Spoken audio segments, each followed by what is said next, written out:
लोग जो यूटी के लोग होते हैं वो स्टेटहुड की डिमांड करते हैं, लेकिन हमें स्टेटहुड से जिसे कहते हैं हमें यूटी बनाया गया। देश में रहते हुए दो विधान, दो निशान, दो प्रधान, ये कौन सा न्याय है? कि तरक्की होगी और फंडिंग की कोई यहाँ कमी नहीं रहेगी, विकास होगा। जो एक स्वाभिमान कश्मीर हमारा है और सारे का सारा है। कॉन्स्टिट्यूशनल तो ये भी है, लेकिन ब्यूरोक्रेटिक गवर्नमेंट होती है, ये डेमोक्रेटिक गवर्नमेंट का। नमस्कार, पीपी न्यूज़ लाइन में एक बार फिर आपका स्वागत है और मैं हूं दर्शपाल गुप्ता। एक साल बीत गया है, जम्मू कश्मीर से धारा 370 हटे हुए और यूनियन टेरिटरी बने हुए। हम बात करते हैं जम्मू के लोगों की। जम्मू के लोगों ने हमेशा चाहा 370 हटा दी जाए और 35A को हटा दिया जाए, ये उनकी ख्वाहिश थी। और जब 5 अगस्त को धारा 370 हटी और 35A को हटाया गया तो जम्मू में खुशियाँ थीं। सभी ओर से एक यही आशा थी कि हमारे बीच में, हमारी तरक्की के बीच में जो सबसे बड़ी अड़चन थी वो दूर होगी। लेकिन उन्होंने कभी भी नहीं चाहा था कि राज्य के दर्जा को छोड़कर यूनियन टेरिटरी बने। लेकिन फिर भी जम्मू कश्मीर के लोगों ने, खासकर जम्मू ने इसे एक्सेप्ट किया। लद्दाख तो चाहता था कि उन्हें अलग से एक यूनियन टेरिटरी मिले, लेकिन जम्मू ने कभी नहीं चाहा था। कश्मीर से अलग होना चाहते थे क्योंकि उनका यही कहना था कि उनका सबसे बड़ा हिस्सा कश्मीर कहा जाता है और इसलिए वो अपने हिस्से को पाने के लिए कश्मीर से अलग होना चाहते थे। लेकिन ये नहीं चाहते थे कि यूनियन टेरिटरी बने। लेकिन फिर भी उन्होंने एक्सेप्ट किया क्योंकि जम्मू के लोग हमेशा राष्ट्रवादी रहे हैं। उन्होंने हमेशा भारत के साथ चलना पसंद किया, चाहे उन्हें कभी नुकसान भी हो या फ़ायदा हो। इस बात को उन्होंने कभी देखा नहीं, इस बात के बारे में कभी सोचा नहीं, लेकिन राष्ट्रवादी की नीति कभी नहीं छोड़ी। अब जबकि 1 साल बीत चुका है, 1 साल के बाद जम्मू कश्मीर की क्या स्थिति है? क्या जम्मू कश्मीर को फिर राज्य का दर्जा मिलेगा? उसके साथ साथ हमारे सामने एक प्रश्न है जिसका उत्तर भी हमारे पास है। प्रश्न भी हमारा है, उत्तर भी हमारा है कि हमने 1 साल में क्या खोया, क्या पाया। इस बात की हम जानकारी लेंगे, इस पर हम चर्चा करेंगे। हमारे साथ जुड़े हुए हैं भूतपूर्व उप मुख्यमंत्री कविंद्र गुप्ता जी, केवी जंडियाल साहब जैसा कि आप जानते हैं कि जम्मू कश्मीर की हिस्ट्री और ज्योग्राफी के बारे में बहुत अच्छी नॉलेज रखते हैं। वो राजनीति, ब्यूरोक्रेसी को बहुत नज़दीकी से जिन्होंने देखा है। और हमारे साथ हैं भारतीय जनता पार्टी के प्रवक्ता ब्रिगेडियर अनिल गुप्ता जी, और साथ में हैं पैंथर्स पार्टी के अध्यक्ष हर्षदेव सिंह जी, टीम इंडिया के चेयरमैन जोरावर सिंह जी, एकजुट पार्टी के चेयरमैन अंकुर शर्मा जी, और साथ में सीनियर एडवोकेट शेख शकील साहब। ये एक सारे के सारे ऐसे हमारे साथी हैं जिन्हें हम जम्मू की आवाज़ कह सकते हैं, जिन्हें हम कह सकते हैं कि जम्मू की क्रीम है। अगर ये बात कोई कहते हैं सभी मिलके तो वो बात जम्मू की होती है। तो आइए हम जानते हैं इनसे कि इस वक्त जम्मू में क्या स्थिति है, क्या चाहते हैं जम्मू के लोग, कहाँ खड़े हैं हमने क्या खोया है और क्या पाया है। देखिए, सबसे पहले ये जो कलंक था उसको हमने धोया है। भारतीय जनता पार्टी, जनसंघ, उनके हमेशा एजेंडे में यही था कि धारा 370 को हटाना है और अपनी सरकार आने पर उसको हमने हटाया। सबसे पहली बात, एक देश में रहते हुए दो विधान, दो निशान, दो प्रधान, ये कौन सा न्याय है? ये कोई अलग राज्य तो, अलग स्टेट तो है नहीं, अलग वो देश तो है नहीं। और किस प्रकार का अपीजमेंट पॉलिसी जो जहाँ पर काम करती रही। आज 70 साल में जो वाल्मीकि समाज है, गोरखा समाज है, ये जो हमारा वेस्ट पाकिस्तान रेफ्यूजीज़ हैं, उनको अधिकार मिले हैं, ये सबसे बड़ी बात है। अपने देश में रहते हुए उनको अधिकार ना हो, दूसरे देशों में 5 वर्ष कोई जाता है, वहाँ पर ग्रीन कार्ड उसको इश्यू हो जाता है। ये कौन सा इंसाफ था यहाँ पर? इसके कारण से अलगाववाद बढ़ा, इसके कारण से पाकिस्तान प्रस्ती बढ़ी, यहाँ पर मिलिटेंसी बढ़ी। आज उन सभी चीज़ों का खात्मा किया जा रहा है। जो एक स्वाभिमान कश्मीर हमारा है और सारे का सारा है, उस पर कहीं ना कहीं प्रश्न चिन्ह लगा के रखा था। आज उन गलतियों को सुधारा गया है। आने वाला समय बहुत अच्छा है। आतंकवाद के कारण से यहाँ पर बेरोजगार नहीं हुआ, यहाँ बेरोजगारी रही और कांग्रेस और नेशनल कॉन्फ्रेंस इस प्रकार की जो ये पॉलिटिकल ऑर्गेनाइजेशंस हैं, उनके कारण से ये सारा हुआ है। सेल्फ रूल, ऑटोनॉमी की डिमांड करने वाले एक ही देश में, ये कौन सा इंसाफ था? आज सभी उन चीज़ों पर लगाम लगी है। और ख़ास करके हुर्रियत के नेता जो बड़े दावे करते थे पाकिस्तान को बातचीत में शामिल करेंगे, आज वो खुद ब खुद इस्तीफ़ा देना शुरू हो गए हैं। अगर देश है तो हम हैं।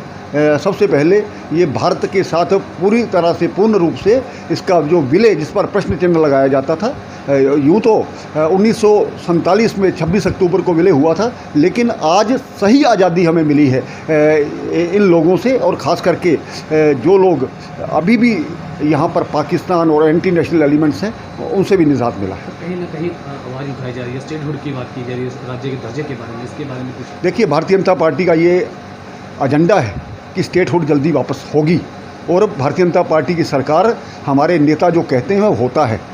इस वक्त लॉ एंड ऑर्डर का मसला था, उसके लिए केंद्र ने अपने हाथ में लिया। जब ये थोड़ा सुधार होगा तो खुद ब खुद स्टेट यहाँ पर मिल जाएगी। और प्रधानमंत्री करीब से जानते हैं जम्मू कश्मीर को, और देश के प्रति उनका जो प्यार है वो इस स्टेट को पुनः, इस यूटी को पुनः से स्टेट बनाएंगे। चुनाव की बात करेंगे, चुनाव कब तक होंगे? चुनाव का देखिए, डिलिमिटेशन की बात की गई, डिलिमिटेशन होना बहुत ज़रूरी है। और कश्मीर में 20-20 हज़ार वाली सीटों पर वहाँ पर सीटें बनाई गई हैं। मेरी इस सीट 2 लाख वोटर्स की है। आखिर ये कहाँ का इंसाफ है? बराबर एरिया लेकर के, बराबर उसकी वोटर्स लेकर के सीटें बने, सभी के साथ न्याय हो, तो कश्मीर के साथ भी न्याय हो, जम्मू के। देखिए, पाने का तो कुछ दिखता नहीं है, लेकिन खोया ज़रूर है। बहुत सारी उम्मीदें थी कि 370 अबॉलिश होगा तो जम्मू कश्मीर को एक नया जम्मू कश्मीर देने की ये बात करते थे, और बहुत बड़े बड़े ऐलानात करते थे। बड़े बड़ी अनाउंसमेंट्स इनके द्वारा की गई कि डेवलपमेंट का एक नया दौर आएगा, मुलाजमत यहाँ के नौजवानों को मिलेगी, तरक्की होगी और फंडिंग की कोई यहाँ कमी नहीं रहेगी, विकास होगा। लेकिन देखने में आया है कि पिछले 1 साल से तमाम प्रोजेक्ट जो हैं वो ठप पड़े हुए हैं। जो पहले के चल रहे थे उनको भी ऐसे लगता है कि अबंडन कर दिया गया हो, छोड़ दिया गया हो।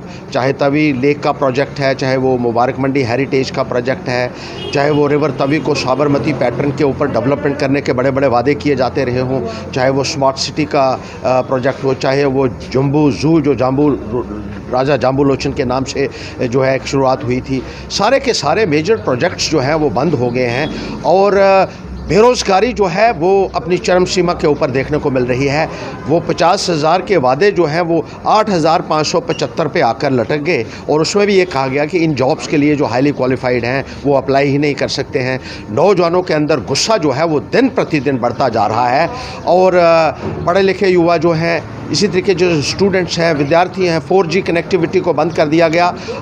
मिला तो कुछ नहीं है, अगर मिला है तो सिर्फ टोल प्लाजाज मिले हैं जम्मू को इस दौरान। और यहाँ के लोगों में एक भारी रोष जो है वो देखने को मिल रहा है। कहीं ना कहीं बीजेपी की सरकार को इसका खुमाइजा भुगतना पड़ेगा और आने वाले वक्त में इसका जवाब देना पड़ेगा। नारों से सरकारें नहीं चलती हैं, कुछ डिलीवर करके देना होता है। यहाँ तो सिर्फ नारे और जुमले ही सुनने को मिल रहे हैं। लोगों के हाथ हकीकत ये है कि कुछ भी नहीं लगा है, और इसका सिला जो है भारतीय जनता पार्टी को आने वाले वक्त में ज़रूर मिलेगा। आज भी आप देख रहे हैं कि कितनी जनता यहाँ बाहर खड़ी हुई है, कितने लोगों के मसाइल हैं, कोई सुनने वाला नहीं है। ब्यूरोक्रेसी के माध्यम से इस निज़ाम को चलाया जा रहा है। बाहर का ब्यूरोक्रेट्स कभी भी जस्टिस यहाँ के लोगों के साथ नहीं कर सकता है, क्योंकि उसे ना तो यहाँ की जानकारी है कल्चर की, यहाँ की टोपोग्राफी की, यहाँ की भाषा की, यहाँ के लोगों के मुतालबे क्या हैं। यहाँ की नुमाइंदगी ही जो है वो इंसाफ कर सकती थी, लेकिन जमहूरियत से भी यहाँ के लोगों को वंचित कर दिया है। तो ये गुस्सा जो है सिविल सोसाइटी के अंदर, लोगों के अंदर देखने को मिल रहा है कि बड़े बड़े वादे जो है वो सारे के सारे हवा हवाई हो गए और लोगों के हाथ हकीकत में कुछ नहीं लगा। टोल प्लाज़ा हाँ 4 खुल चुके हैं जैसे मैंने कहा, और 2 की खोलने की और तैयारी है, जैसे कहा जा रहा है कि अखनूर में और रिंग रोड के ऊपर और मिलेगा। राज्य के दर्जे के बारे में क्या कहेंगे सर? राज्य का दर्जा जो है हमसे छीन लिया गया, और ऐसा लगता है कि एक दमन की राजनीति यहाँ चलाई जा रही है। ये भारतीय जनता पार्टी की सरकार, ये समिति है कि जो कुछ कर लो यहाँ जम्मू कश्मीर के लोगों के साथ, ये आवाज़ नहीं उठा सकते, जो आवाज़ उठाने की कोशिश करता है उसको कुचल दिया जाता है, उसकी आवाज़ को दबाया जाता है, सुप्रेस किया जाता है। और लोगों का मुंह बंद करवाने के लिए ये जो लोग हैं किसी भी हद तक जा सकते हैं। सरकार को चाहिए कि स्टेटहुड को वापस करे।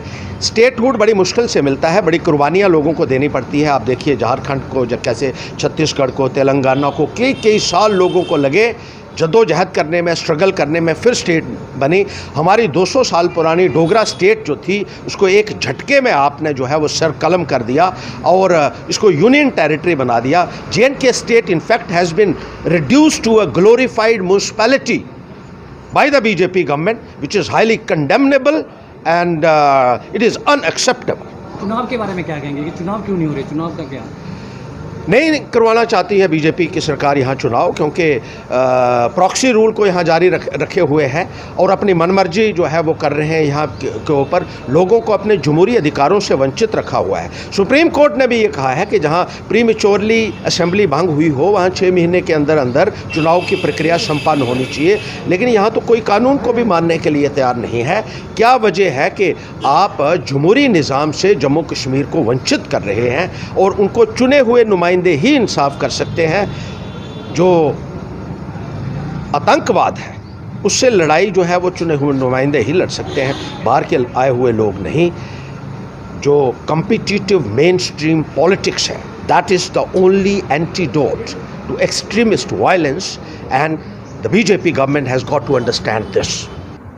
ये खोने और पाने वाली बात तो मैं समझ नहीं पाता, लेकिन एक बात इसमें इसको इस संदर्भ में देखना चाहिए कि 370 एक टेम्परेरी प्रोविज़न था कॉन्स्टिट्यूशन का।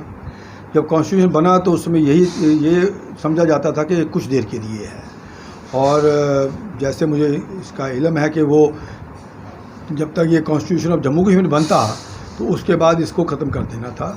लेकिन अनफॉर्चुनेटली कॉन्स्टिट्यूशन असम्बली जो स्टेट की थी उन्होंने किया नहीं, और ये ऑलमोस्ट बन गया परमानेंट। लेकिन इसको ख़त्म करने के लिए बड़ी हिम्मत चाहिए थी और एक पार्लियामेंट में फ्लोर मैनेजमेंट चाहिए था जिससे 2/3 मेजॉरिटी मिलती। तो ये मोदी सरकार ने ये कर दिखाया पिछले साल 5 अगस्त को। इसका फ़ायदा क्या हुआ? ये फ़ायदा की बात तो नहीं है कि एक चीज़ जो टेम्परेरी थी और जिसे एक समझा जाता था कि इससे अलगवादी टेंडेंसी जो है वो बढ़ती हैं, सेपरेटिज़म जो है वो बढ़ता है। और हमें देखा भी है पिछले 30 साल से 70 साल से ही ये आवाज़ें उठती रही हैं।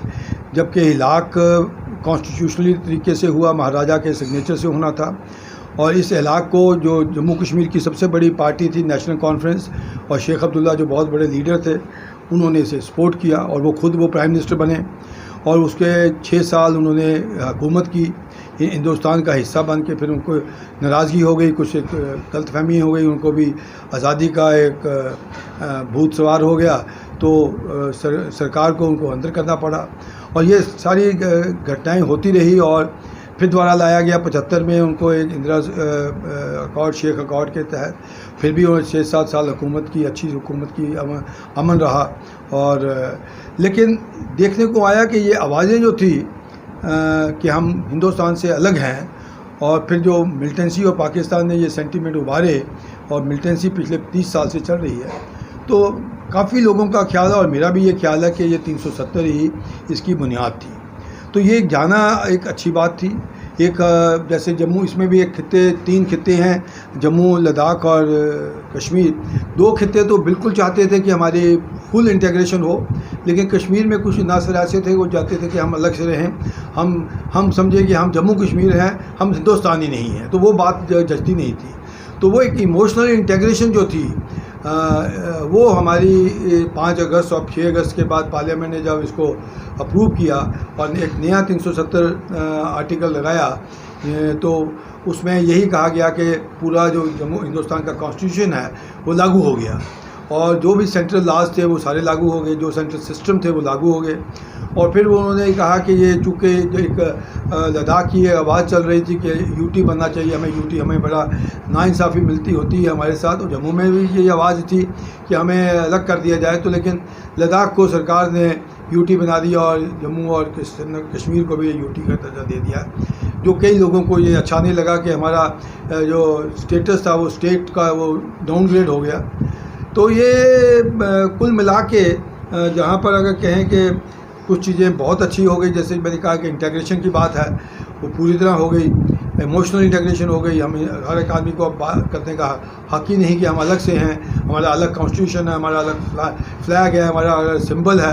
वो सब चीज़ें जो अलग जो सेपरेटिज्म को प्रमोट करती थी, जहाँ सिंबल थे कि हम हिंदुस्तान से अलग हैं, वो ख़त्म हो गए। तो ये एक बहुत बड़ी बात है। और फिर दूसरी बात ये भी है कि हिंदुस्तान ने ये भी अब कहना शुरू किया कि जो पाकिस्तान और चाइना के कब्ज़े में, गैर कानूनी कब्ज़े में हैं, उनको भी हम किसी वक्त ले लेंगे, वापस लेने की क्रिया भी शुरू करेंगे। तो ये बातें एक विज़न की बात है, एक डिक्लेरेशन की बात है।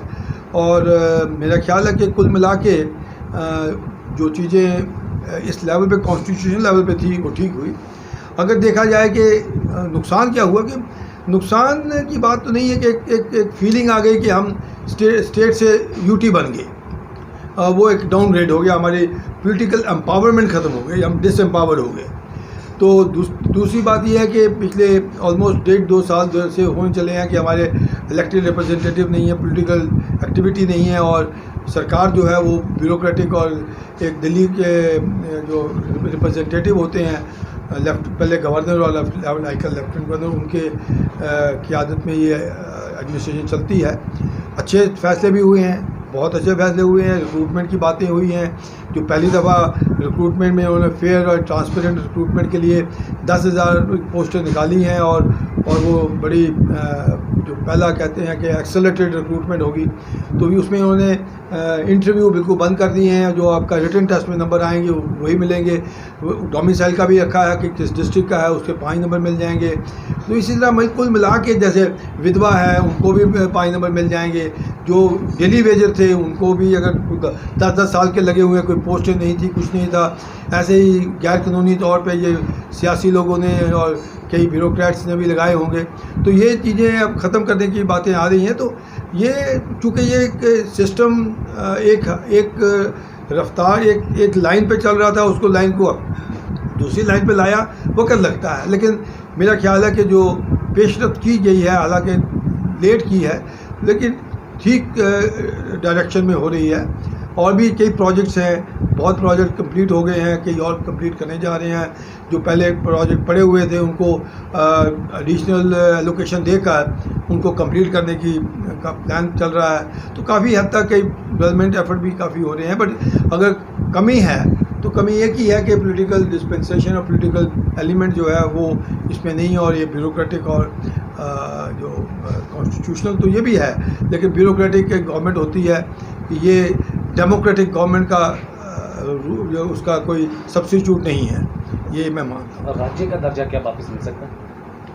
देखिए, ये तो गवर्नमेंट ने जो सोच के किया था कि हम ये दहशतगर्दी जो है वो ख़त्म करेंगे, ये फीलिंग ख़त्म करेंगे, कुछ करेंगे, वो अभी ख़त्म हुई नहीं है। और मेरा नहीं ख्याल कि ये 6-7 महीने के बाद ही वो गवर्नमेंट स्टेटहुड वापस दे देगी, ऐसा सोचना भी मेरा ख्याल है कि उसको अनाड़ीपन है ये कि 6 महीने के लिए लगाया। वो 6 महीने के लगाना होता तो ये इतनी मुसीबत और इतने सिस्टम चेंज करने की बातें क्यों होती।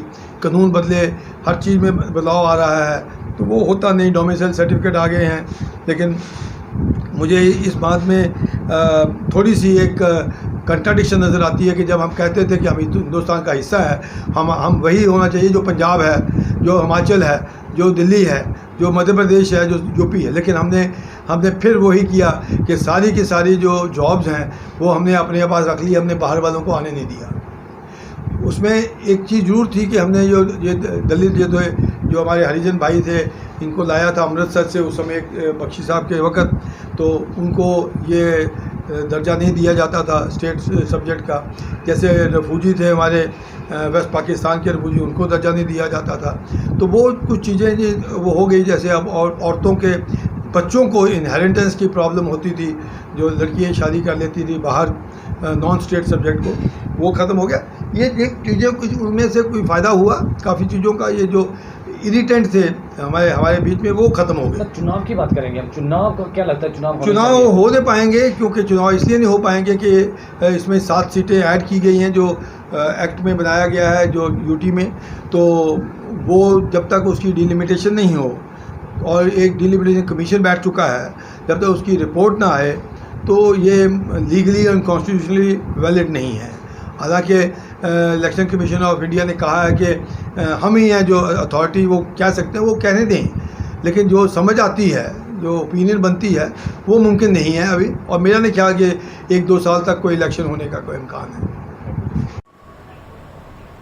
जम्मू कश्मीर रियासत को स्टेटहुड वापस कब मिलेगा, ये एक बहुत अहम सवाल है और इसका जवाब हमारे गृह मंत्री और प्रधानमंत्री दे चुके हैं। जब मुफीक वक्त आएगा, जब यहां से आतंकवाद खत्म हो जाएगा, जब यहां पर अमन शांति आ जाएगी और जम्मू कश्मीर की यूनियन टेरिटरी तरक्की के राह पर चल पड़ेगी, तब स्टेटहुड वापस मिलेगा। मुझे समझ नहीं आता कि अभी 1 ही साल हुआ है और ये वापस स्टेटहुड की डिमांड किस लिए कर रहे हैं। ये स्टेटहुड की डिमांड इसलिए कर रहे हैं, ये वही लीडरान हैं जो कि 7% या 8% वोट लेके एमएलए या मेंबर पार्लियामेंट बनते थे, क्योंकि ये लोग यहाँ पर आतंकवाद चाहते हैं, अलगाववाद चाहते हैं और इन्हीं अलगाववादी और आतंकवादी की मदद से ये इलेक्शन जीतते थे। अगर स्टेटहुड ना हो तो ऐसा मुमकिन नहीं है, इसलिए ये चाहते हैं कि स्टेटहुड वापस आए। लेकिन मेरी नज़र में स्टेटहुड आने में अभी काफ़ी वक्त लगेगा, क्योंकि जब तक दहशतगर्दी खत्म नहीं होगी, जब तक बंदूक चलती रहेगी, तब तक स्टेटहुड वापस आने का कोई भी अंदेशा नहीं है। अब सवाल है इलेक्शंस कब होंगे। अरे भाई, जल्दी किस बात की है। सरकार ने साफ कहा है कि पहले डिलिमिटेशन होगी, जब डिलिमिटेशन कमीशन की रिपोर्ट आएगी उसके बाद इलेक्शन कमीशन डिसाइड करेगी कि इलेक्शंस कब होने हैं। अभी तो डिलिमिटेशन कमीशन ने अपना काम ही शुरू किया है। जब डिलिमिटेशन कमीशन अपना पूरा काम कर लेगी, अपनी रिपोर्ट देगी सरकार को, उसके ऊपर अमल किया जाएगा, वो रिपोर्ट मान ली जाएगी।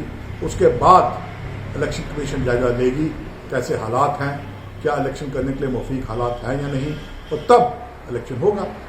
हम जल्दबाजी में ऐसे ही एक दूसरे को कोसते रहते हैं और बयानबाजी करते रहते हैं।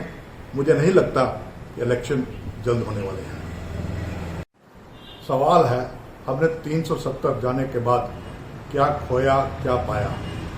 जी हाँ, हमने खोए गुप्कार गैंग के वो लीडरान, हमने खोया अलगाववाद, हमने खोया आतंकवाद, हमने खोई करप्शन, हमने खोए वो लीडरान जो कि खाते तो भारत का थे और गुनगाते थे पाकिस्तान का।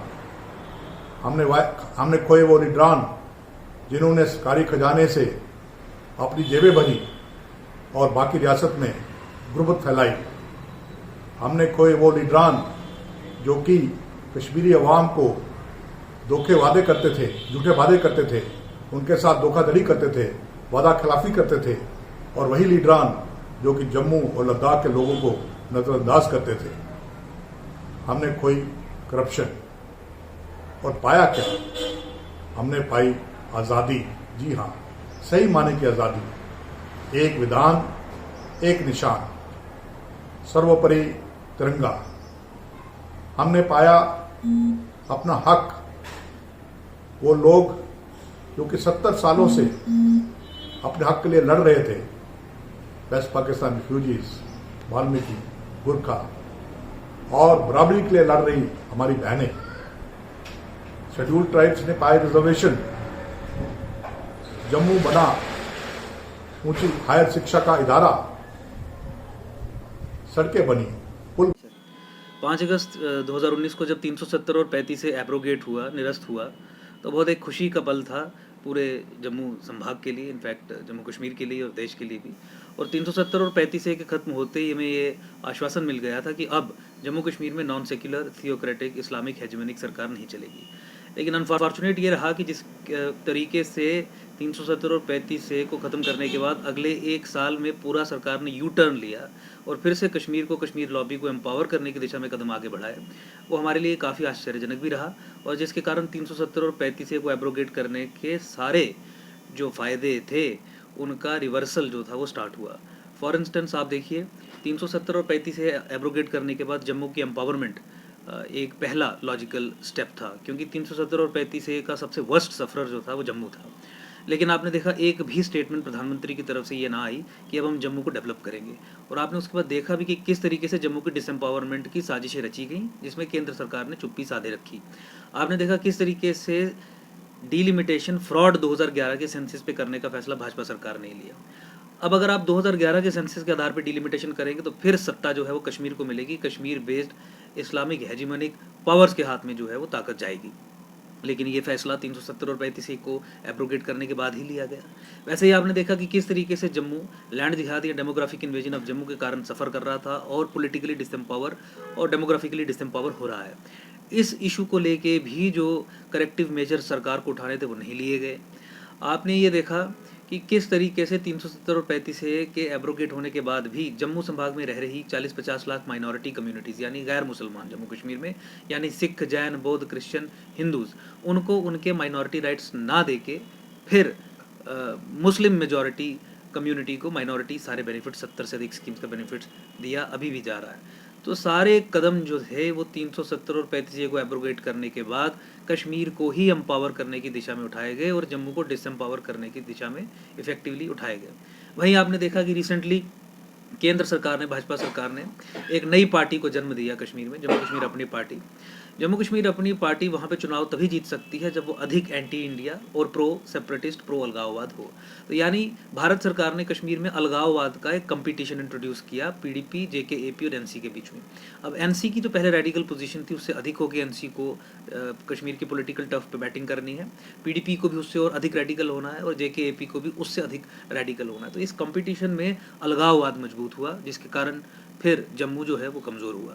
और जम्मू की तमाम डिमांड्स जितनी भी, चाहे वो डेवलपमेंट से लेके हो या आप एम्प्लॉयमेंट में अपॉर्चुनिटीज़ को लेके हो या यहाँ के टूरिस्ट एरियाज़ को डेवलप करने को लेके हो, उनमें कुछ नहीं हुआ और जम्मू को फिर लैसरेट किया गया, ब्लीड किया गया और जम्मू की पॉलिटिकल एम्पावरमेंट के बारे में कोई भी सोच नहीं रखी गई। अभी भी कश्मीरी मुसलमान को खुश करने की मंशा से सभी फैसले लिए जा रहे हैं। और इनफैक्ट डोमिसाइल लॉ इंट्रोड्यूस जिस तरीके से किया गया, जिसके कहने पे किया गया, जिसके कहने पे तब्दीलियाँ की गई, वो तो 35A को रेजरेक्ट किया गया, फिर से खड़ा कर दिया सरकार ने। तो एब्रोगेट करने के बाद सरकार ने सब वो स्टेप्स लिए जिससे जम्मू फिर डिसएम्पावर होता है। 370 और 35A के जो फ़ायदे हैं उनका रिवर्सल होता है। दूसरी बात, जम्मू कश्मीर को स्टेट बनाना है या नहीं बनाना है, ये केंद्र सरकार ने पार्लियामेंट में होम मिनिस्टर के ज़रिए एक स्टेटमेंट के ज़रिए अपनी मंशा जाहिर की है। लेकिन अगर आप जम्मू कश्मीर को स्टेट बनाते हैं एक ऐसे स्टेज पे, एक ऐसे समय पे,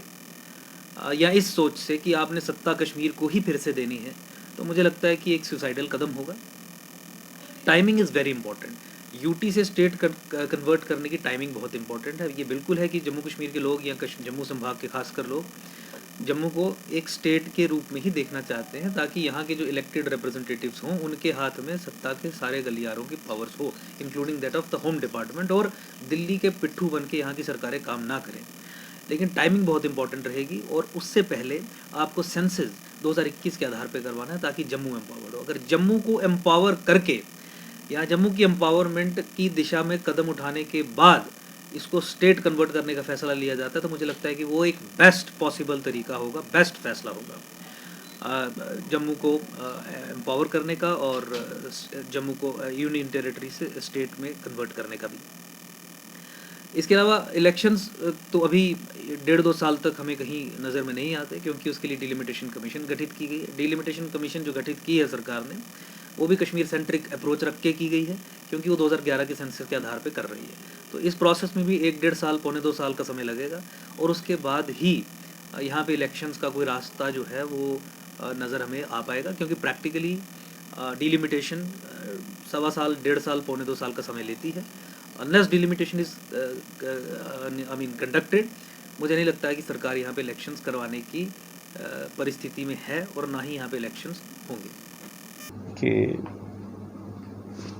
चाहे जम्मू हो चाहे कश्मीर हो, आप कहीं से भी किसी से भी मालूम कर लीजिए, आपको ऑलमोस्ट ऐसी फीलिंग्स का एहसास मिलेगा। Unemployment all time high, corruption all time high से कहते हैं, पॉलिटिकल डिसएम्पावरमेंट हो गई है यहाँ पर जिसे कहते हैं, कोई पूछताछ नहीं है। किसी भी प्रोफेशन की बात करें, मैं वकालत की बात करता हूँ, हमारी हाई कोर्ट से 31-32 हज़ार जो हैं सर्विस मैटर्स जो हैं वो निकल गए हैं, और कैट का एक बेंच जम्मू में इस्टेब्लिश किया गया है जो सिर्फ नए केसेस कोई 14, 15, 18 केसेस सुनता है। बाकी जो 29 या 30 हज़ार केस हैं उसका कोई वाली वारस नहीं है। ठीक है, हम लिटिगेंट्स को जवाब दे देकर थक गए हैं कि वहाँ लिस्टें बन रही हैं, वहाँ भी पुराने केसों की सुनवाई शुरू होगी, लेकिन हमें सुनवाई कहीं नज़र नहीं आ रही, क्योंकि मैंने आपको पहले ही बताया एक ही बेंच है। जहाँ तक यूथ का ताल्लुक़ है, जिस किस्म की यूथ की हैरेसमेंट SRO 202 के नाम पे, SRO 24 के नाम पे या 4G के नाम पे जो हुई है वो आपके सामने है, इसे कहते हैं। फिर उसके बाद सबसे बड़ा मैं ये कहूँगा कि जो गिफ्ट इस सरकार ने हमारे जम्मू कश्मीर की आवाम को दिया, और पर्टिकुलरली हमारे जम्मू खिते के लोगों को, वो थे टोल प्लाजास जिसे कहते हैं। ना हमने यूनियन टेरिटरी मांगी जम्मू के लोगों ने, और ना ही टोल प्लाज़ा मांगे थे जिसे कहते हैं। और आपको मालूम है कितनी रिजेंटमेंट है पूरे जम्मू खिते में इन टोल प्लाजास के बारे में, लेकिन कोई रिड्रेसल नहीं है। हमारे रैना साहब जो हैं उन्होंने कहा था हम तो इनको उखाड़ फेंकेंगे जिसे कहते हैं, लेकिन रैना साहब खुद ही बीमार हो गए, अल्लाह करे वो सेहतयाब हो जाएं। वैसे सुना है कि वो सेहतयाब हो गए हैं, तो मुझे लगता है कि now he will be making himself ready to face the volley of questions of the people of Jammu. और दूसरी बात मैं आपको चीज़ कहूँगा कि कोरोना की जो महामारी थी वो आप समझ लीजिए कि उसने और ज़्यादा इकनॉमिक स्लो डाउन जो है वो हमारे जम्मू में किया, पूरे देश में क्या पूरे वर्ल्ड में किया हुआ है इसे कहते हैं। और आपने देखा कि कोरोना में भी है, अगर आप देखेंगे लोगों का बिज़नेस ख़त्म हो गया है। आप जम्मू के ट्रेडर से बात करके देख लीजिए, चाहे वेयर हाउस का ट्रेडर है, चाहे बड़ी ब्राह्मणा का ट्रेडर है, चाहे इंडस्ट्रियल ग्रोथ सेंटर घाटी या सांबा का ट्रेडर है, आप किसी से भी बात करके देख लीजिए, हर एक आदमी उदास है, हर एक आदमी परेशान है जिसे कहते हैं। और कश्मीर में आप देख लीजिए, वहाँ के लोग टूरिज़्म के ऊपर डिपेंड करते थे। टूरिज़्म जो है आपको पता है कोविड की वजह से नहीं चल रहा। तमाम हमारी जो बड़ी यात्राएं हैं उनको कैंसिल कर दिया गया, हमारे मंदिर बंद हैं, हमारी मस्जिदें बंद हैं। और सबसे बड़ी बात मैं आपको ये चीज़ कहूँगा कि वादा क्या किया गया था 5 अगस्त को, वादा ये किया गया था कि जम्मू कश्मीर का विकास करना है। आप देख लीजिए क्या विकास हुआ है। ठीक है, आप देख लीजिए जम्मू शहर में, गाँव की सड़कों का नहीं मैं जिक्र करूँगा, आप जम्मू शहर की सड़कों का मैं जिक्र करूँगा। सड़कों में खड्डे पड़े हुए हैं इसे कहते हैं। और अगर कोई आपको काम करवाना भी है किसी से, तो आपको पहले फेसबुक के माध्यम से उस चीज़ को हाईलाइट करना पड़ता है। फ़र्क हम चाहते थे देखना कि पहली सरकार में और इस सरकार में फ़र्क क्या है। आप देख लीजिए, पहले भी बरसात के दौरान जो हमारे लो लाइंग एरियाज़ थे, जीवल या साइंस कॉलेज या भगवती नगर या कृष्णा नगर, वहाँ पहले भी पानी आता था। आज भी लोगों के घरों में उसी तरह पानी आ रहा है, नाले उसी तरह भर रहे हैं जिसे कहते हैं। और करोड़ों रुपया जो है ड्रेनेज के नाम पे खर्च किया जा रहा है जिसे कहते हैं। लेकिन आप अभी चलिए भगवती नगर में, किसी भी लेन में चलिए, लोगों के घरों में जिसे कहते हैं 2-2, 3-3 फुट पानी अंदर आ रहा है। तो म्यूनसिपैलिटी की जो वर्किंग है वो हमें कहीं नज़र आ नहीं रही जिसे कहते हैं। और दूसरी बात ये है, एनिमल्स की आप बात देख लीजिए, पूरे शहर में से कहते हैं कि कोई, अगर आप देखेंगे अबंडेंट एनिमल्स जो हैं वो सड़कों पे घूम रहे हैं जिसे कहते हैं। कैटल पाउंड्स जिसे कहते हैं, यहाँ पे जम्मू में हम कह रहे हैं कि जम्मू में 2 कैटल पाउंड्स हैं, फिर उसके बाद नगरोटा में एक नया बन रहा है। लेकिन जो लावारिस जानवर हैं वो बिल्कुल सड़कों पे चल रहे हैं। मतलब कहीं पे भी आपको कोई खुशाइन बात जिसे कहते हैं वो नज़र नहीं आएगी। और ऊपर से जो लोग ये कहते हैं कि यूनियन टेरिटरी बनने से यहाँ बड़ी तरक्की हुई है, मैं भी चाहता हूँ और जम्मू कश्मीर के अवाम भी उनसे सुनना चाहते हैं क्या तरक्की हुई। अभी आपने देखा डोमिसाइल की बात चल रही है, और आपने देखा कि अभी जम्मू में एक तहसीलदार साहब को शायद ट्रांसफ़र किया गया है, वहाँ नारेबाजी की गई, लोग परेशान हैं। ऑनलाइन जिसे कहते हैं सिस्टम शुरू किया गया था, लेकिन वही सिस्टम फिर मैनुअल आ गया है। आपका ये डॉक्यूमेंट कम है, आपका ये डॉक्यूमेंट आप वो नकल लाइए जिसे कहते हैं, वही जिसे कहते हैं मैं ये कहूँगा कि सिस्टम जो पहले चल रहा था। और सबसे बड़ी बात मैं जो आपसे कहना चाहता हूँ, करप्शन की बात, ठीक है। हमें उम्मीद थी, क्योंकि जो हमारे होम मिनिस्टर हैं अमित शाह जी, उन्होंने कहा था कि 2 कारण हैं कि जो हम जम्मू कश्मीर को यूनियन टेरिटरी बना रहे हैं, क्योंकि हमने इसको ठीक करना है। एक तो यहाँ पे टेररिज्म है और दूसरी करप्शन है, ठीक है। आपको भी मालूम है मैं टेररिज्म की बात नहीं करूँगा, क्योंकि उसके ऊपर ज़्यादा टिप्पणी करूँगा तो देश की एकता और अखंडता को आपको पता खतरा हो जाता है। लेकिन मैं सिर्फ बात करूँगा करप्शन की। आप देखिए हर मोस्टली सेक्रेटरीट में देख लीजिए, मैं नीचे वाले अफसरों की बात नहीं करूँगा, टेंटेड ब्यूरोक्रेट्स, हमारे टेंटेड IAS ऑफिसर्स जो हैं वो प्राइम पोजीशंस पे बैठे हुए हैं। हमारे कई जो डिप्टी कमिश्नर हैं IAS ऑफिसर्स, उन्होंने इलीगल आर्म्स लाइसेंसेस बनाए जिसे कहते हैं। आपको मालूम है फॉर्मर डिप्टी कमिश्नर साहब अभी CBI की कस्टडी में हैं, और कुछ और IAS ऑफिसर्स के नाम भी जिसे कहते हैं वो अखबारात में आए थे।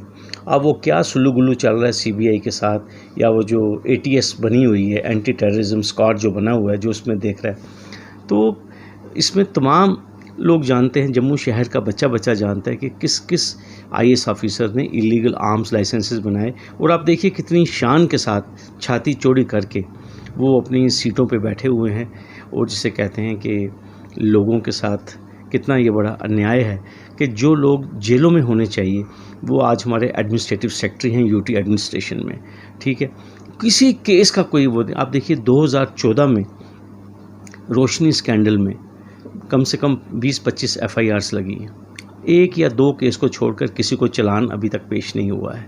बड़ी स्लो इन्वेस्टिगेशन की जा रही है। वो इसलिए की जा रही है क्योंकि इसमें बाबू लोग जो हैं वो मुलव्वस हैं, और वो कभी भी नहीं चाहेंगे कि इन केसेस की इन्वेस्टिगेशन जो है वो मुकम्मल हो। हर तरफ एक डिसअपॉइंटमेंट का माहौल है। मैं आपको साफ बात करूँगा, जिस सिस्टम में क्रिमिनल को या क्राइम को पनिश नहीं किया जाए वहाँ अनारकी हो जाती है। और मैं आपको यही कहूँगा कि जम्मू कश्मीर के अवाम ने कभी यहाँ पे यूनियन टेरिटरी नहीं मांगी थी, और पर्टिकुलरली मैं जम्मू खित्ते के लोगों की बात करूँगा। जम्मू खित्ते के लोग तो हमेशा यही कहते रहे हैं शुरू से, हमारे साथ अन्याय हुआ है। और आप ये देखिए जिन लोगों को मौका मिला सरकार चलाने का, जो जम्मू के साथ डिस्क्रिमिनेशन की बात कर रहे हैं, आज उनके खिलाफ बड़े बड़े लैंड स्कैम सामने आ रहे हैं। आप ये देख लीजिए, हमारे एक्स कैबिनेट मिनिस्टर्स हैं, वो 50 कनाल 100 कनाल ज़मीन जिसे कहते हैं, उनके खिलाफ एलिगेशंस हैं कि वो लैंड ग्रैबिंग कर रहे हैं, ठीक है। हमारे जो जम्मू के मिनिस्टर्स हैं, जो कि जून 2018 में सरकार गिर गई थी, अभी तक उन्होंने अपने सरकारी बंगले जो हैं वो नहीं छोड़े हैं। तो गालियाँ निकालते हैं आप कांग्रेस को, गालियाँ निकालते हैं आप अपोजिशन को, लेकिन आप अपने गरेबां में भी झांक के देख लीजिए। तो मैं जितना अगर ये मैं बोलना शुरू करूँगा कि हमने खोया क्या और पाया क्या, मुझे लगता है एक दिन मुझे पूरा चाहिए ये बयान करने के लिए कि मतलब उपलब्धियाँ क्या हैं। तो वही बात आ गई। आजकल वो हमारे कुछ जम्मू में हमारे कुछ एक्टर्स हैं, हमारे भाई, वो तो आजकल इसको बड़े सटायरिक अंदाज में पेश कर रहे हैं, टोलो टोल।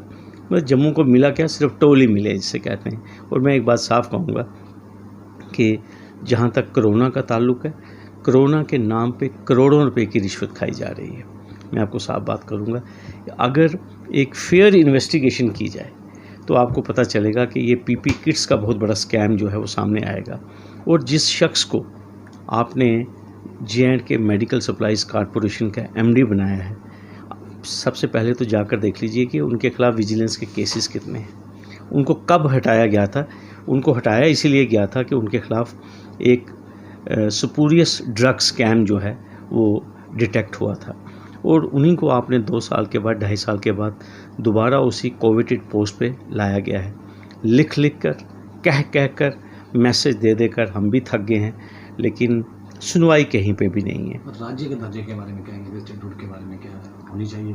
देखिए ये बड़ी पॉपुलर डिमांड है कि आप देख लीजिए, लोग सब इंस्पेक्टर से इंस्पेक्टर बनते हैं, हम लोग इंस्पेक्टर से सब इंस्पेक्टर बने। लोग जो UT के लोग होते हैं वो स्टेटहुड की डिमांड करते हैं, लेकिन हमें स्टेटहुड से जिसे कहते हैं हमें UT बनाया गया। तो ये तो जम्मू कश्मीर में इस टाइम सबसे पॉपुलर डिमांड है, ताकि और यहाँ पर एक पॉलिटिकल प्रोसेस स्टार्ट हो।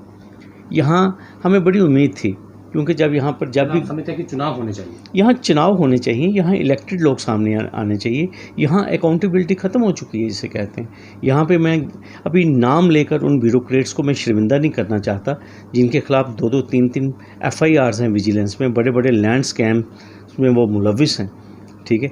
मैं नहीं चाहता हूँ कि मतलब उनके नाम यहाँ पे लिए जाएं, क्योंकि there conduct is under probe, under investigation. तो हम चाहते हैं लोगों की सुनवाई ख़त्म हो गई जिसे कहते हैं, और इसलिए लोग चाहते हैं कि यहाँ पे पॉलिटिकल प्रोसेस स्टार्ट हो, यहाँ पे इलेक्शंस हो, यहाँ स्टेटहुड रिस्टोर हो। और आप ये देख लीजिए यूटी में क्या है, ये तो ऐसे लगता है यूटी बीजेपी का भी एक मैनिफेस्टो है, वो कह रहे हैं कि हमें स्टेट का दर्जा है वो हमारे मैनिफेस्टो में हमने इसको वापस लाना है। अगर इतना कुछ करना ही था तो फिर ऐसा क्यों किया हमने? देखिए, मैं आपको एक चीज़ कहूँगा, बेसिकली यहाँ पे जो ऑलरेडी एग्जिस्टिंग पॉलिटिकल स्ट्रक्चर था, ठीक है, उसको डिसएम्पावर करना था, इंस्टीट्यूशंस को अपने हाथ में लेना था जिसे कहते हैं। अगर आपने वो अपने हाथ में भी ले लिए तो तब्दीली क्या आई ग्राउंड के ऊपर, आप मुझे बताइए ना। मुझे तब्दीली नज़र आनी चाहिए। करप्शन पहले भी थी, करप्शन आज भी है जिसे कहते हैं। चोरी पहले भी थी, चोरी आज भी है जिसे कहते हैं। आपने दिया क्या आवाम को जिसे कहते हैं। यहाँ के इंस्टीट्यूशंस ख़त्म कर दिए आपने जिसे कहते हैं। आज आप देखिए जम्मू कश्मीर का वकील जो है वो बेकार हो चुका है। हमारे 32,000 जो केस हैं सर्विस मैटर्स, जो रेगुलर केसेस हैं, जो पेंडिंग केसेस हैं, उनकी कोई सुनवाई नहीं है इसे कहते हैं। आज हाई कोर्ट से आपने काम ख़त्म कर दिए इसे कहते हैं। हाई कोर्ट में सुनवाई होती थी हमारी, हम लोग खुश थे, सभी वकला खुश थे। कोर्टों से आपने रजिस्ट्रेशन का काम ले लिया, उस रजिस्ट्रेशन के काम के ऊपर हमारे यंग लायर्स का गुजारा चलता था। कोर्टों में करप्शन नहीं थी इसे कहते हैं। आज आपने हमें रिवर्ट कर दिया रेवेन्यू के पास। पूछिए लोगों को कितना मज़ा आ रहा है रजिस्ट्रेशन करवाने का रेवेन्यू ऑफिसर्स के पास इसे कहते हैं। तो कहने की ये बात है, पूरा तहस नहस कर दिया आपने इस पूरे सिस्टम को। और तभी लोग कहते हैं अब तो हमारा वो हाल हो गया, सारे पंजाबी डोगरी चाहते हैं उन गल पे टोल बजाना है, हम तो ढोल बजा रहे हैं जिसे कहते हैं। मतलब मैं आपको कह रहा हूँ, आप जम्मू से किसी वकील को पूछ लीजिए, क्या आप 15 या 20 केसेस से ज़्यादा कैट केसेस की सुनवाई कर रहा है? एक ही बेंच है यहाँ पे, और हमें वादा किया गया था यहाँ 3-4 बेंचेस होंगे, कहाँ हैं? और जिसे कहते हैं हम लोगों को जवाबदेह हैं। ऐसा नहीं है कि हम कोई गैर जिम्मेवार लोग हैं। जो वकील होता है वो एक सोशल इंजीनियर होता है जिसे कहते हैं, और वकीलों ने हमेशा जम्मू की आवाज़ उठाई है जिसे कहते हैं। लेकिन आज देखिए कितनी बेबसी का आलम है, ठीक है। कोर्ट से हमारे रजिस्ट्रेशन का काम चला गया इसे कहते हैं, और फिर उसके बाद यहाँ पे कैट बन गया। हमने कभी नहीं कैट मांगा था, लेकिन क्योंकि यूटी बन गई तो चारा कोई नहीं था। लेकिन अब अगर कैट बना है तो आप प्रॉपर बेंचेस जो हैं आप उनको इस्टेब्लिश कीजिए, ताकि जो पेंडिंग केसेस हैं, जो लोग इंसाफ के लिए जिन्होंने 10 साल पहले गुहार लगाई थी, उनको इंसाफ तो मिले। यहाँ स्टे आर्डर चल रहे हैं पिछले 8-8 साल से, 10-10 साल से, किसने वकेट करने हैं उनको? पुराने केसेस को तो कोई सुन नहीं रहा कैट में। तो लिहाजा मेरी यही आपसे इस्तदा है आपके माध्यम से कि यहाँ के अवाम जो हैं वो कितने खुश हैं। आप एक सर्वे करके भी देख सकते हैं कि भाई जो मैं कह रहा हूँ क्या ये वाकई ही इसमें कुछ सच्चाई है या नहीं है। बाकी जिनके अच्छे दिन आए हैं आप उनसे भी पूछिए कि अच्छे दिन जम्मू में या कश्मीर में किसके आए हैं, ठीक है। आज आप देखिए बड़े बड़े जो कॉन्ट्रैक्ट्स हैं वो बाहर पंजाब के बड़े बड़े लाले जिसे कहते हैं वो आके यहाँ पे ले रहे हैं। माइनिंग के कॉन्ट्रैक्ट्स बाहर के लोग ले रहे हैं, टूरिज़्म के बड़े बड़े प्रोजेक्ट्स बाहर के लोग ले रहे हैं। इसे कहते हैं यहाँ के जो जॉब्स हैं, अभी आप देखेंगे जिनको नया डोमिसाइल कैटेगरी में इंक्लूड किया गया है वो जॉब्स भी वही ले जाएंगे। तो मुझे लगता है कि जम्मू के लोग तो खड्डो खड ही जाएंगे, और लगता भी यही है। मुझे बस यही कहना है।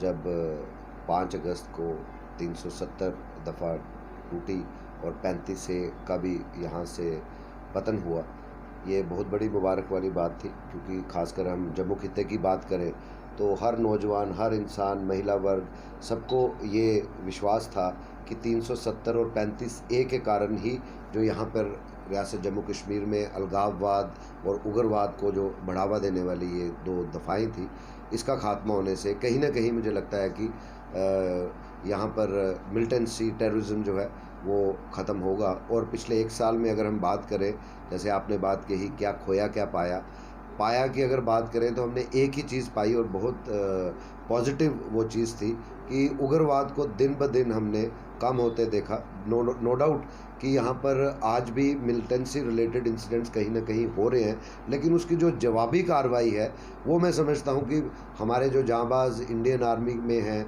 हमारे जो पैरामिलिट्री फोर्सेस में हैं, even Jammu Kashmir police department में हमारे जो जांबाज सिपाही हैं, वो बड़ी मुस्तैदी से और बड़ी निडरता से इस मिलिटेंसी का जो है खात्मा कर रहे हैं, इसकी कमर तोड़ रहे हैं। ये बहुत बड़ी उपलब्धि है। और रही बात खोने की, मैं समझता हूँ कि अभी भी बहुत उम्मीदें हैं जम्मू के लोगों को कि जहाँ पर हमारी एक अर्स्ट वाइल स्टेट थी, नो डाउट आज के माहौल में या अभी पिछले 1 साल में बात करें तो ये एक यूनियन टेरिटरी में कन्वर्ट कर दी गई है। शायद उसका यही मुख्य कारण था कि सबसे पहले जम्मू कश्मीर में जो अमन अमान आए और मिलिटेंसी को यहाँ से टोटली कम्प्लीटली वाइप आउट किया जाए। उस संदर्भ में बात करें तो जम्मू के लोगों को ये एक्सपेक्टेशंस हैं। बेशक अभी 1 साल हुआ है, अगर इसके लिए 1 साल और भी हमें यूटी बन के रहना पड़े, हम जम्मू के राष्ट्रवादी लोग इसको बर्दाश्त करेंगे। लेकिन अल्टीमेटली स्टेटहुड का दर्जा जो है वो रियासत जम्मू कश्मीर, जो कि एक ताज माना गया है हमारे भारत का, तो वो जो ताज है उसकी जो महिमा है, उसकी जो गरिमा है, वो हमने बरकरार रखनी है। और हमें उम्मीद है कि गवर्नमेंट ऑफ इंडिया इसको आने वाले कुछ सालों के अंदर फिर से स्टेट का दर्जा देगी। लेकिन साथ में एक चीज़ मैं कह दूं कि स्टेट का दर्जे के साथ साथ जो जम्मू खित्ते के साथ बेइंसाफ़ी हुई है पिछले 70-75 सालों में, जो हर चीज़ के लिए जम्मू के लोगों को सड़कों पे आना पड़ा, एजिटेट करना पड़ता है। इवन हमारा जो स्टूडेंट तबका है, हमारे जो किसान हैं, हमारे जो गवर्नमेंट एम्प्लॉयज़ हैं, उनको अगर उनके जायज़ हक़ की भी बात करनी पड़े तो जब तक वो प्रोटेस्ट ना करें, धरने ना दें, तब तक हमने देखा 70-75 सालों में उनकी बात किसी ने सुनी नहीं, किसी ने सुध नहीं ली। हम चाहते हैं कि जब ये वापस स्टेटहुड में आए, ये सारी डिस्क्रिमिनेशंस एंड अप होनी चाहिए। और इसमें सबसे बड़ी बात कि हमारी जब पॉपुलेशन ज़्यादा है, हमारा जम्मू खित्ते का एरिया ज़्यादा है, तो हमारे साथ जो 70 सालों में पॉलिटिकल एम्पावरमेंट की हम बात करते हैं वो कहीं ना कहीं नज़रअंदाज हुई है। हम चाहते हैं कि अब सीटें बढ़े, सीटें ज़्यादा हों।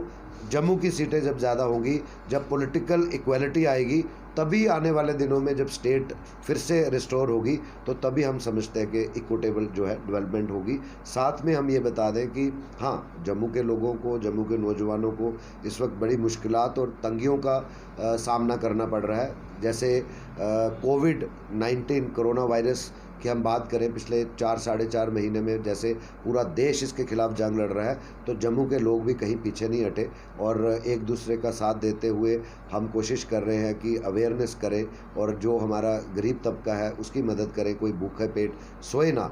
लेकिन उसके चलते जो यूटी एडमिनिस्ट्रेशन या नेशनल हाईवे अथॉरिटी की बात करें, गवर्नमेंट ऑफ इंडिया की रोड सरफेस ट्रांसपोर्ट मिनिस्ट्री की बात करें, जो जिस तरह से यहाँ पर जम्मू खित्ते में अलग अलग जगह पर टोल प्लाजाज खड़े किए जा रहे हैं, मैं समझता हूँ कि हर कोई परेशान है, हर किसी के दिल में एक मलाल है, गुस्सा है। इसको रिव्यू करना चाहिए, इसको रिकन्सिडर करना चाहिए।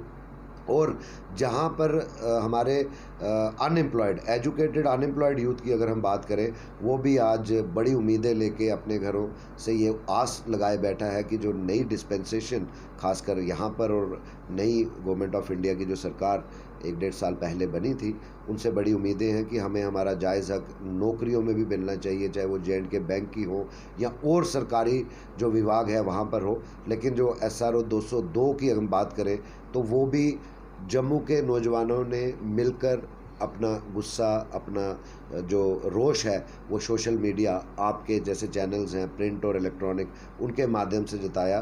तो वहाँ पर मुझे लगता है कि 80% तक तो वो जो SRO 202 में जो गलत, जिसमें हम कहेंगे कुछ ऐसे प्रावधान रखे गए थे कि जो नौजवानों के हित में नहीं थे, वो तो डिलीट कर दिए गए हैं। हम उम्मीद करते हैं कि ऐसे डिसीजंस कोई ना ले जिससे हमारा जो नौजवान है वो आहत हो। हम यही उम्मीद करते हैं कि जब हमें फिर से स्टेटहुड का दर्जा रिस्टोर हो, वो डिस्क्रिमिनेशन से परे हो, दोनों जो रीजन है उनको उनका ड्यू शेयर जो है वो मिलना चाहिए। दोस्तों, ये राय थी हमारे साथियों की जो आपने सुनी।